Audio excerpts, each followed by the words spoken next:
फरमाइए कि आप पीपल्स पार्टी की तरफ मिलते रहे हैं मौलाना फजलुर रहमान साहब के साथ भी, तो 26वीं तरमीम पास होने का कोई चांस है?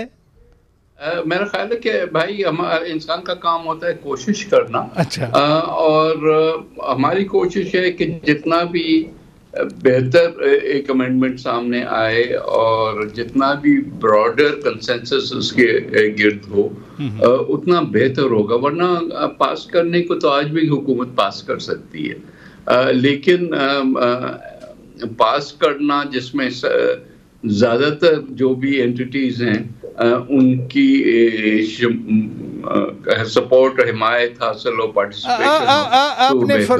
आपने फरमाया कि हुकूमत आज ही पास कर सकती है, तो क्या नंबर्स पूरे हैं? ये तो 2/3 मेजॉरिटी चाहिए ना, कौमी असेंबली में भी सेनेट में भी।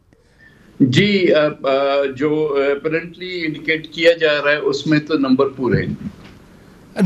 पूरे हैं। तो फिर आपके ख्याल में ये तरमीम कब तक पास हो सकती है? भाई ये तो टाइमिंग अगेन गवर्नमेंट और उसकी पार्लियामेंट्री लीडरशिप जो है वो तय करेगी। लेकिन अगर नंबर्स पूरे हैं तो होना तो इसी महीने में ही है, तो मेरा ख्याल है कि हो जाएगा। आपने बड़ी खबर दे दी कि हुकूमत के पास नंबर्स पूरे हैं, हुकूमत चाहे तो आज पास कर सकती है। आपके चेयरमैन बिलावल भुट्टो जरदारी साहब वो पहले कहते रहे कि 25 अक्टूबर से पहले हो जाएगी, फिर उन्होंने कल परसों कहा कि टाइमलाइन मसला नहीं है। आज आप लोग मियां नवाज शरीफ के साथ भी मिले, तो फिर टाइमलाइन नहीं है तो फिर क्या मसला है? देखें, 25 अक्टूबर को क्या होना है? 25 अक्टूबर को जो मौजूदा चीफ जस्टिस साहब हैं वो रिटायर करेंगे और कोई एक नया चीफ जस्टिस जो है वो टेक ओवर करेगा।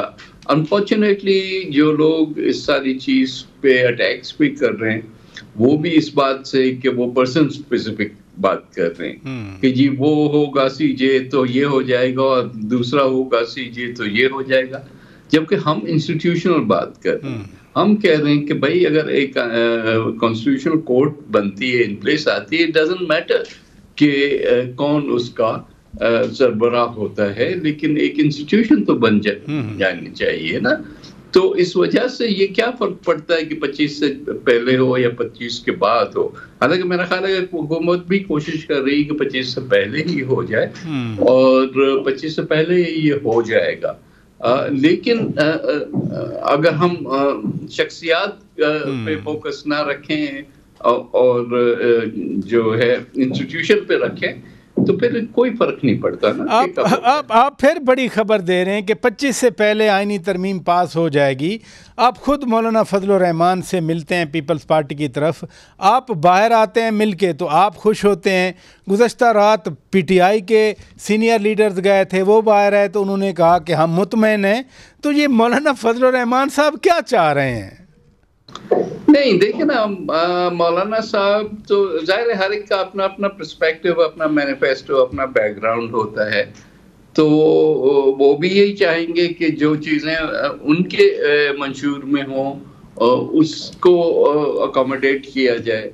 हम भी ये कहते हैं कि जो हमारी चीज़ें हैं जैसे ये COD वगैरह में जो बाकी रह गया था एजेंडा वो आना चाहिए, और जो चीज़ें जो कि बाय एंड लार्ज पार्टीज को नापसंद हैं वो जो है वो नहीं होनी चाहिए। सो ये एक पॉलिटिकल प्रोसेस होता है जिसमें एक ब्रॉडर कंसेंसस बनाया जाता है और उसमें फिर थोड़ी सी गिव एंड टेक भी होती है।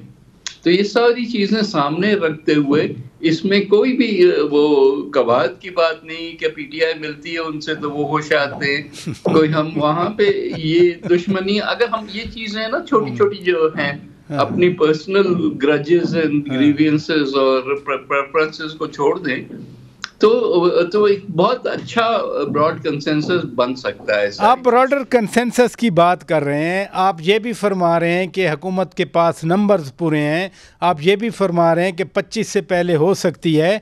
तो क्या अगर मौलाना साहब नहीं मानते, मौलाना फजलुर रहमान के बगैर हुकूमत इन तरमीम को पास कराने का रिस्क ले सकती है? फिर हाँ, बेहतर है कि जितनी पार्टियां ऑन बोर्ड हो, इंक्लूडिंग मौलाना, वो एक बेहतर तरीका है इस सारी चीज करने का। लेकिन अगर नहीं भी होता तो नंबर वाइज तो मेरा ख्याल है कि गवर्नमेंट पास करा सकती है। चलें, आपने फिर बता दिया कि हुकूमत नंबर वाइज पास करवा सकती है। जब अली अमीन खान गंडापुर यहाँ एहतजाज लेके आए थे, आपसे एक चीज़ मंसूब हुई कि आपने कुछ प्रपोजल दिए हैं बैरिस्टर गौहर खान साहब को। वो क्या चीज़ थी जो आपने उनके साथ शेयर की? नहीं, प्रपोजल तो वही है जो कि हमारा ड्राफ्ट है। अच्छा। जो कि हम कह रहे हैं कि जिसको मतलब मिनिमम पॉसिबल एजेंडा वाला ड्राफ्ट है ना, कि कॉन्स्टिट्यूशनल कोर्ट हो, जजेस अपॉइंटमेंट वगैरह को बेहतर स्ट्रीमलाइन किया जाए। तो उस लिहाज से हम तमाम पार्टीज के लिए वो उसको खुला छोड़ते हैं। यानी मैं ये समझूं कि आपने जो पीपल्स पार्टी का मसवदा है आईनी तरामीम का, वो बैरिस्टर गौहर खान चेयरमैन पीटीआई के साथ शेयर किया है? नहीं, फॉर्मल तरीके से नहीं शेयर किया, मौलाना साहब से जरूर शेयर किया है। अच्छा। और इट्स पॉसिबल कि मौलाना साहब ने वो भी उनके साथ शेयर किया हो। लेकिन पॉइंट टू पॉइंट डिस्कशन तो जरूर होता है, होता रहा है, होता रहेगा। और कल तो कमेटी की भी मीटिंग है, उसमें भी शायद डिस्कशन हो इन चीज़ों पे। तो ये जब आपने बैरिस्टर गौहर खान साहब के साथ, चेयरमैन पीटीआई के साथ ये चीज़ें शेयर की, तो उनका क्या रद्द अमल था? देखिए, अब ये तो हमारी इनफॉर्मल बातें हैं। अच्छा। वो ऐसे पब्लिकली नहीं आती। बसूरत एक डायलॉग प्रोसेस है, वो हर वक्त खुला होना चाहिए।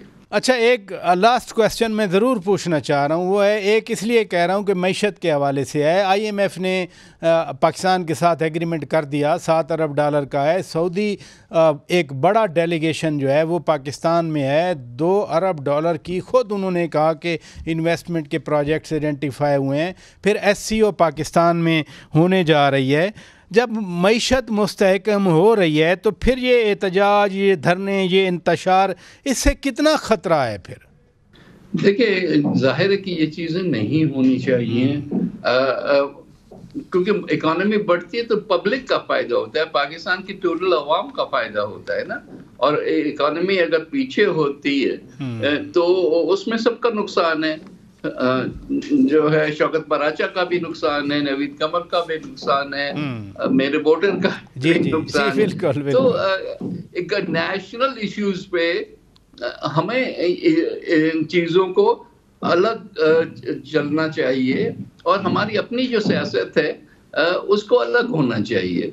मुल्क को नुकसान दे के हम चाहेंगे कि हमारी सियासत बढ़े, वो ना तो सियासत बढ़ेगी ना मुल्क बढ़ेगा। ये बहुत अच्छी बात आपने की।